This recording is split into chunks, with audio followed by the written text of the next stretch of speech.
আসসালামু আলাইকুম বন্ধুরা, নিয়ে এলাম আর একটি পরিসংখ্যানের নতুন ভিডিও নিয়ে। এই ভিডিওর মধ্যে আপনারা শিখবেন মধ্যক নির্ণয় করা এবং তার সঙ্গে আপনারা প্রচুরক নির্ণয় করতে পারবেন। মধ্যক এবং প্রচুরকের যতগুলো সূত্র এবং যতগুলো নিয়ম আছে আমি আজকে এই ভিডিওর মধ্যে সবগুলো তুলে ধরবো এবং এই ভিডিওর শেষে আপনাদের জন্য থাকবে বিশেষ নোট, যেটা আপনারা নিয়ে যেতে ভুলবেন না। সেই নোটটা আপনারা একবার নোট করে রাখলে শুধুমাত্র পরীক্ষার আগে দিয়ে একবার দেখে গেলেই আপনারা অবশ্যই সেটা পরীক্ষার মধ্যে ভালোভাবে দিতে পারবেন। তবে কথা না বাড়িয়ে চলুন আমরা ভিডিওটি শুরু করে দিই। সবার প্রথমে তবে আমরা মধ্যক দিয়ে শুরু করি, তারপরে আমরা প্রচুরক করব। তাই সবার প্রথমে আমরা মধ্যক শুরু করব।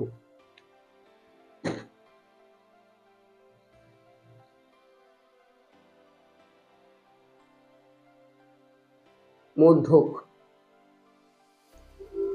এখন মধ্যক নির্ণয়টা হলো কি, আপনারা ধরেন যে কোনো দুইটা সংখ্যা আছে, সেই দুইটা সংখ্যার যে মধ্যবর্তী, যে অর্থাৎ যেটাকে মধ্যবিন্দু বলে, সেটাই হলো মধ্যক। এখন আমি আপনাদেরকে একটা উদাহরণ দিয়ে দেখাই।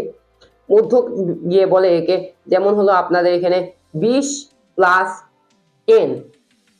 এখন এটা খুবই সহজ, 20 প্লাস 10 সমান হবে কি আপনাদের 30। তবে আপনারা অবশ্যই বলতে পারেন যে এটার মধ্যক হবে 15, যেহেতু এটা মধ্যখানে আছে 15, এটা কি হলো মধ্যক। এখন আমি আপনাদেরকে দেখাবো কি শুধুমাত্র আপনারা এটা ছাড়াও কিভাবে আপনার অনেকগুলো সংখ্যার মধ্যে মধ্যক নির্ণয় করতে পারেন। ধরেন আমি তো এখন আপনাদেরকে শুধুমাত্র একটা সংখ্যার মধ্যে দেখালাম, তাই আপনারা অবশ্যই বুঝতে পারলেন যে কিভাবে মধ্যকটা নির্ণয় করতে হয় আর মধ্যক জিনিসটা কি। মধ্যকটা এভাবে নির্ণয় করতে হয়, সর্বপ্রথম হলো আপনাদের যে দুইটা সংখ্যা থাকবে সেটাকে এভাবে যোগ করতে হবে এবং যোগ করে নিচে ভাগ 2 দিতে হবে। অর্থাৎ হলো কি, আপনার মধ্যকের সূত্র হলো কি, আপনার এখানে সর্বোচ্চ সংখ্যা এবং সর্বনিম্ন সংখ্যা প্লাস এবং ভাগ হবে 2। ঠিক এইভাবে আপনারা মধ্যকটা নির্ণয় করতে পারেন। তাই আপনারা এখানে মধ্যকের একটি সাধারণ ধারণা পেয়ে গেছেন অবশ্যই। এখন আমরা প্রধান সূত্র দিয়ে শুরু করি। যদি আমরা প্রধান সূত্র দিয়ে শুরু করি, তবে এখন পর্যন্ত যতগুলো মধ্যকের সূত্র আছে, মোট মধ্যকের সূত্র হলো 3টা। মোট মধ্যকের সূত্র হলো ভাই 3টা। এখন 3টে সূত্রের মধ্যে বেশিরভাগ সময় আপনার যে 2টা সূত্র আছে এটা সংক্ষিপ্ত প্রশ্নের মধ্যে কিংবা আপনার সৃজনশীল প্রশ্নের ক এর মধ্যে আসে, এবং শেষের যে 3 নাম্বার যেটা আছে সেটা আপনাদের বেশিরভাগ সময় সৃজনশীলের মধ্যে আসে। তাই এখন আমরা সবার প্রথমে 1 নাম্বার সূত্রটি দিয়ে শুরু করব।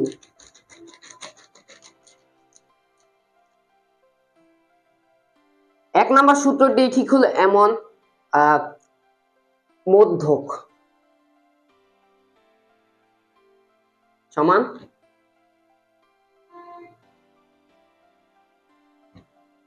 সূত্রটা হলো ঠিক এমন, n/2 তম পথ প্লাস n/2 প্লাস 1 তম পথ বাই 2।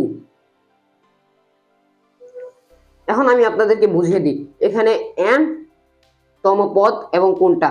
এখানে মেইন কথা হলো কি, আপনাদের এটা জোড় সংখ্যার ক্ষেত্রে ব্যবহার করা যায়। মধ্যকের মধ্যে প্রথম 1 নাম্বার এবং 2 নাম্বার যে সূত্রটা আছে সেটা হলো আপনার প্রায় একই জিনিস নির্ণয় করার, কিন্তু সেটার মধ্যে হলো কি, একটা হলো জোড় সংখ্যার জন্য, একটা হলো বিজোড় সংখ্যার জন্য। তাই এটা হলো আপনার জোড় সংখ্যা নির্ণয় করার জন্য এই মধ্যকের সূত্রটি ব্যবহার করা হয়। তাই আমরা এখানে কিছু জোড় সংখ্যা বলতে কি বোঝানো হচ্ছে তা আমি আপনাদেরকে দেখিয়ে দিচ্ছি। দেখুন, জোড় সংখ্যা বলতে হলো কি, ধরেন আমরা এখানে কিছু সংখ্যা নিয়ে নিই। সংখ্যাগুলো হলো যেমন এভাবে 2 3 4 5 6 7। এখানে কয়টা সংখ্যা? একটা, দুইটা, তিনটা, চারটা, পাঁচটা, ছয়টা। মোট এখানে 6টা সংখ্যা, অর্থাৎ n সমান হবে 6।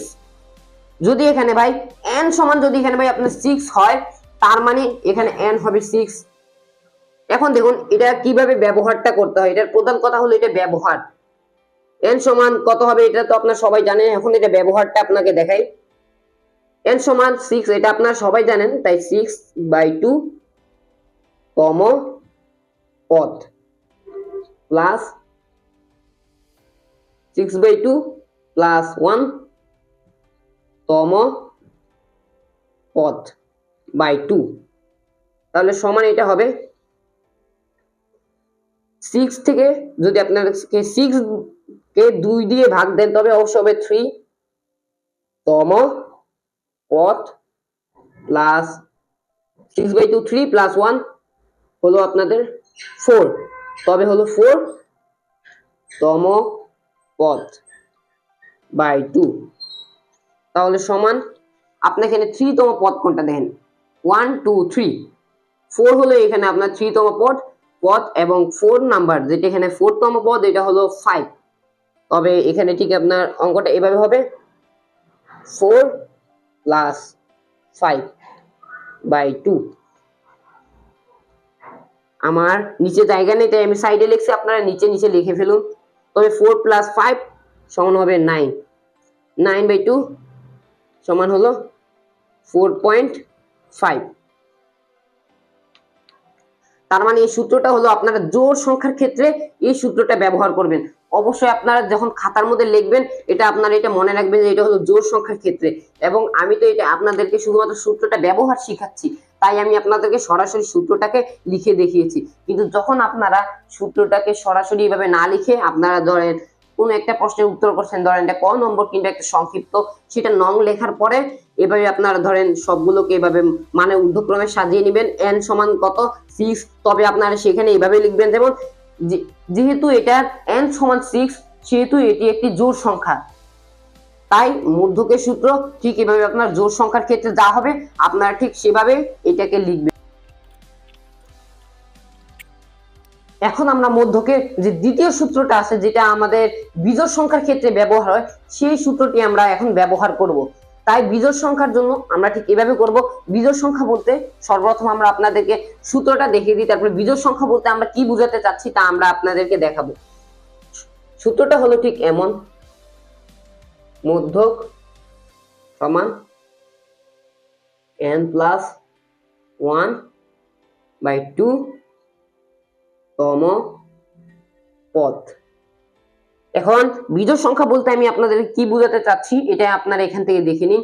ধরেন বিজোড় সংখ্যাটা হলো ঠিক এমন 1 2 3 4 এবং 5, মোট এখানে আছে 5টা সংখ্যা, যেহেতু এখানে 5টা সংখ্যা তাই এখানে অবশ্য হবে n সমান 5, আর 5 হলো একটি বিজোড় সংখ্যা, যেহেতু 5 একটি বিজোড় সংখ্যা সেহেতু আপনারা আগের সূত্রটার সাথে মিলিয়ে দেখেন, আগের সূত্র ছিল কি ভাই n/2, যদি আপনারা 5 কে যদি 2 দিয়ে ভাগ দিতেন তবে কি হতো 2.5, তবে 2.5 এখান দেখেন সবগুলো কিন্তু পূর্ণ সংখ্যা, এটা হলো 1 নাম্বার, এটা 2 নাম্বার, এটা 3 নাম্বার, এখানে তো আপনি কোনো প্রকার 2.5 অথবা আড়াই নাম্বার তো এখানে কোনো প্রকার নেই, তাই ওই বিজোড় যে সংখ্যার যে সূত্র আছে যেটা যে বিজোড় সংখ্যার সূত্র সেটা আলাদাভাবে তৈরি করা হয়েছে বিজোড়ের জন্য, এবং জোড় সংখ্যার যে সূত্র সেটা তৈরি করা হয়েছে জোড় সংখ্যার জন্য। তাই আপনারা অবশ্যই বিজোড় সংখ্যার সময় বিজোড় সংখ্যার সূত্রটি ব্যবহার করবেন এবং জোড় সংখ্যার সময় জোড় সংখ্যার সূত্রটি ব্যবহার করবেন,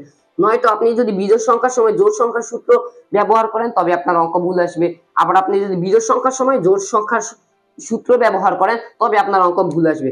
তাই এখন আমরা অঙ্কটা করি। 5 n সমান 5, তো আপনারা তো জানেন n 5 + 1/2 তম পদ ইকুয়াল 5 + 1 6/2 তম পদ ইকুয়াল 3 তম পদ। তবে ভাই দেখেন n 3 তম পদ কোনটা 1 2 3, n 3 হলো 3 তম পদ, তাই এটার আনসার হলো 3। তবে আশা করি আপনারা এই সূত্রটি ভালোভাবে বুঝতে পেরেছেন, তাই আপনারা যদি অবশ্যই নোট করেন বা আপনারা যদি খাতার মধ্যে লেখেন তখন আপনারা অবশ্যই উপরে একটা লাইন লিখে দিবেন যে n সমান যেহেতু 5 সেটি একটি বিজোড় সংখ্যা, শুধুমাত্র এইটি আপনারা লিখে দিবেন এবং পরীক্ষার খাতার মধ্যেও আপনারা এটা লিখবেন, তবে শিক্ষকরা আপনাদেরকে সম্পূর্ণ মার্ক দিবে। এখন মধ্যকের যে তৃতীয় সূত্রটি আছে তার জন্য আমাদের একটি সারণীর প্রয়োজন হবে। এই যে আমি সারণীটি অঙ্কন করেছি, এখন আমি আপনাদেরকে বলবো এই সারণীর মধ্যে মোট আমাদের কি কি প্রয়োজন হবে। এই সারণীটি অঙ্কন করার জন্য মোট আমাদের তিনটি জিনিসের প্রয়োজন হবে। একটি হলো শ্রেণী ব্যক্তি, দ্বিতীয়টি হলো গণসংখ্যা এবং তৃতীয়টি হলো ক্রমযোজিত গণসংখ্যা। তাই এখন আমি লিখছি এবং আমি আপনাদেরকে বুঝিয়ে দিব কোনটা কি কারণে এবং কিভাবে হবে। আপনারা দেখেন, প্রথমটি হলো শ্রেণী ব্যক্তি, দ্বিতীয়টি হবে গণসংখ্যা এবং তৃতীয়টি হলো ক্রমযোজিত গণসংখ্যা। আমি একটু ক্রমযোজিত গণসংখ্যার সংক্ষিপ্ত রূপ লিখলাম, আপনারা সম্পূর্ণ লিখে ফেলবেন। ক্রমযোজিত গণসংখ্যা। এখন এখানে একটা শ্রেণী ব্যক্তি আমরা লিখবো, যেমন শ্রেণী ব্যক্তিটা হবে ঠিক এমন 30 to 39,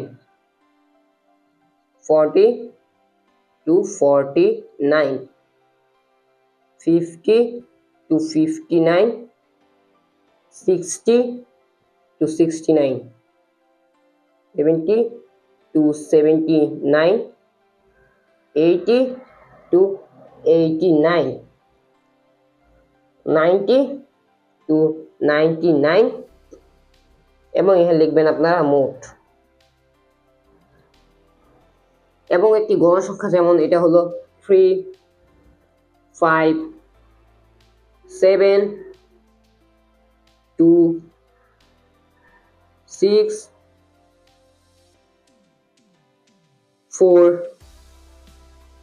5 n। এখন আপনাকে 3 + 5 সমান কত হবে? 6, 7, 8। এটা হবে আপনার এখানে ক্রমযোজিত গণসংখ্যার বেলায় এখানে হবে 3 এবং পরের বার হবে আপনার ঠিক 5 + 3, এই দুইটা প্লাস করলে আপনাদের বের হবে 6, 7, 8। তবে এখানে হবে 8 এবং এখানে আপনাকে 7 + 8 দিতে হবে এবং 7 + 8 দিলে হবে আপনাদের 15, 15 + 2 17, 17 + 6 23, 23 + 4 আপনাদের হবে 20, 5, 6, 7, 27। এখানে যদি দেন আপনার 5 তবে হবে আপনাদের 32। তার মানে আপনার n সমান 32। এখন বুঝলেন আপনারা কিভাবে আপনার ক্রমযোজিত গণসংখ্যা অঙ্কন করবেন।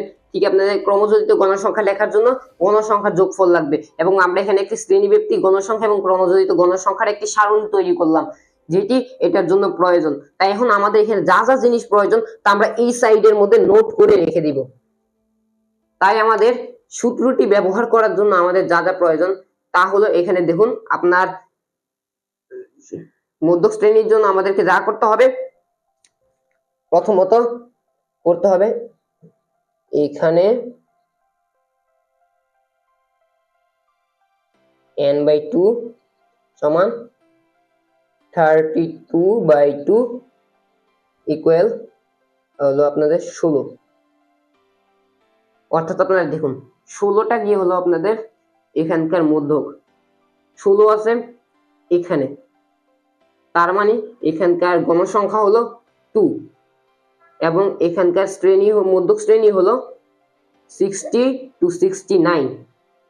তবে আপনার এখানে থাকবে এল সমান থাকবে আপনার যে আপনার শ্রেণী ব্যক্তির যে আছে অর্থাৎ মধ্যক শ্রেণীর নিম্ন সীমা, মধ্যক শ্রেণীর নিম্ন সীমা হলো 60। এবং আপনাদের এখানে ক্রমযোজিত গণসংখ্যা অর্থাৎ আপনাদের প্রথমত আপনারা n/2 নোট করে নেবেন, n/2 সমান 16 এবং এখানে হলো আপনার fm এবং fc আছে,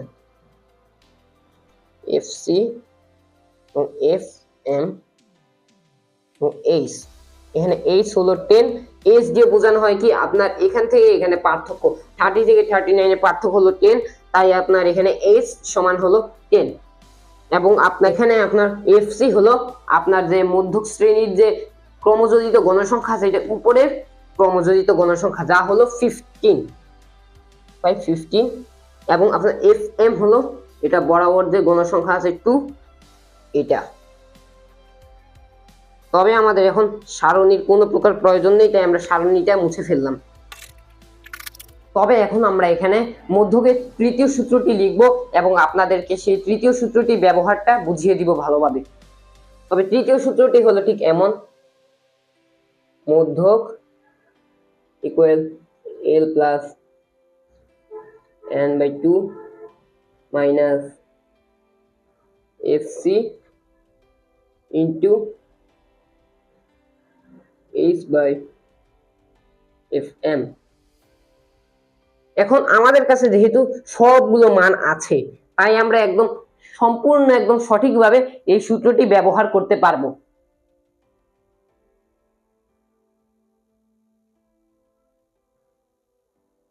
তাই কথা না বলে আমরা সূত্রটি ব্যবহার করা শুরু করে দিই। সূত্রের মান L সমান 60, যা আপনাদের এখানে যে মধ্যক শ্রেণীর নিম্ন সীমা ছিল 60 প্লাস n/2 সমান ছিল ভাই 16, 16 মাইনাস FC হলো আপনাদের 15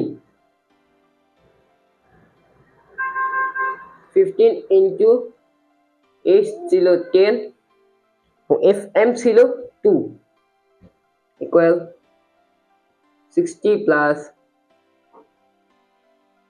1 ইন্টু এটা হবে 5 ইকুয়াল 60 প্লাস 5 সমান 65। এটাই হলো এটার আনসার। তবে এখন আমরা মধ্যকের তিনটা সূত্রই আমরা শেষ করে ফেললাম। এখন আমরা শিখব প্রচুরক। এখন প্রচুরকের জন্য আপনাদেরকে কোনো প্রকার সারণী তৈরি করতে হবে না। আপনাদেরকে যে একটা নির্দিষ্ট প্রশ্নের মধ্যে যে একটা সারণী দিয়ে দিবে, সেই সারণীর মাধ্যমে আপনারা প্রচুরকটা নির্ণয় করতে পারবেন। এবং প্রচুরকের জন্য শুধুমাত্র সূত্র আছে একটাই। এই সূত্রটা আজকে আমি আপনাদেরকে করে দেখাচ্ছি। প্রচুরকের সূত্রটা হলো ঠিক এমন, প্রচুরক ইকুয়াল আপনাদের L plus F1 by F1 plus F2 into H।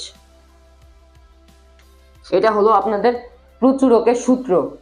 এখন আপনাদের L তো আপনারা ভাই সবাই জানেন, যে আপনাদের প্রচুরক শ্রেণী আছে, সেই প্রচুরক শ্রেণীর যে আপনাদের নিম্ন সীমা থাকে সেটা এখানে দেখুন ভাই, প্রচুরক শ্রেণী কোনটা, শ্রেণী ব্যক্তি এখানে কোথায় সর্বোচ্চ আছে, সর্বোচ্চ শ্রেণী ব্যক্তি আছে এখানে, যেটা হলো 7 এর হলো, অর্থাৎ এটি হলো আপনাদের মধ্যক, অর্থাৎ এটি হলো আপনাদের প্রচুরক শ্রেণী। প্রচুরক শ্রেণীর নিম্ন সীমা হলো 31 এবং এরপর হলো F1 হলো আপনাদের যে প্রচুরক, যে আপনার প্রচুরক F1 হলো আপনাদের প্রচুরক শ্রেণীর গণসংখ্যা বিয়োগ প্রচুরক শ্রেণীর আগের গণসংখ্যা 5। তবে এটা সমান হবে 5 বিয়োগ 7 হলে হবে আপনাদের 2 এবং F2 হলো আপনাদের এখানকার 7 বিয়োগ 2, অর্থাৎ আপনাদের প্রচুরক শ্রেণীর যে প্রচুরক শ্রেণীর গণসংখ্যার পরের গণসংখ্যা, তবে এটা হবে 7 মাইনাস 2 ইকুয়াল 5। এবং আপনারা H আপনারা সবাই জানেন যে H হলো আপনাদের এখানকার যে পার্থক্য, এটা হলো 10, তাই H সমান হলো 10। L সমান 31 প্লাস F1 হলো আপনাদের 2 বাই 2 প্লাস 5 ইন্টু H। তবে আপনাদের 31 এর জায়গায় 31 প্লাস 2 প্লাস 5 সমান হলো 2 বাই 7 ইন্টু 10 সমান, আপনি সরাসরি 10 কে এটার সঙ্গে গুণ করে দিন, তবে এটা হয়ে যাবে 20। 31 প্লাস 20/7, তবে আপনার সমান সমান হলো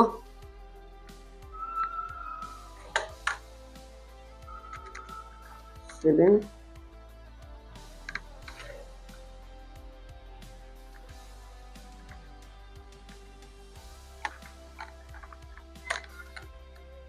আপনার মোট আনসার হলো 33.86। এটা হলো প্রচুরকের আনসার।